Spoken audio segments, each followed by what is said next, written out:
పశ్చిమ బెంగాల్ ఎన్నికల్లో ఊహించని మలుపు. బీజేపీ సంచలన విజయంతో మమతా బెనర్జీ కోటకు బీటలు వారాయి. ఈ ఫలితాలపై టాలీవుడ్ హీరో నిఖిల్ సిద్ధార్థ్ చేసిన పోస్ట్ ఇప్పుడు సోషల్ మీడియాను షేక్ చేస్తోంది. ఎక్స్ వేదికగా స్పందించిన నిఖిల్ బెంగాల్ ప్రజల తీర్పుపై ఆసక్తికర వ్యాఖ్యలు చేశారు. బెంగాల్ ప్రజలు దేన్ని మర్చిపోరు, ఎవరిని క్షమించరు అంటూ ఆయన రాసుకొచ్చారు. సామాన్య పౌరుల భద్రతను విస్మరించిన ప్రభుత్వానికి ఓటర్లు తగిన బుద్ధి చెప్పారని నిఖిల్ ఘాటుగా స్పందించారు.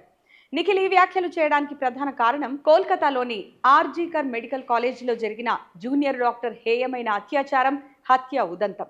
ఆనాడు దేశవ్యాప్తంగా మిన్నటిన నిరసనలను, బాధితురాలి ఆవేదనను బెంగాల్ ప్రజలు ఓటు రూపంలో చూపించారని నిఖిల్ అభిప్రాయపడ్డారు. ఆ బాధితురాలికి ఇప్పుడు నిజమైన న్యాయం జరిగింది అంటూ ఆయన పేర్కొనడం విశేషం. మమతా బెనర్జీ ప్రభుత్వంపై ఉన్న వ్యతిరేకత ఈ ఎన్నికల్లో స్పష్టంగా ప్రతిబింబించిందని నిఖిల్ పరోక్షంగా చురకలు వేశారు. ప్రస్తుతం ఈ పోస్ట్ నెట్టింట విపరీతంగా వైరల్ అవుతోంది. నెటిజన్లు కూడా నిఖిల్ ధైర్యాన్ని అభినందిస్తూ కామెంట్స్ చేస్తున్నారు.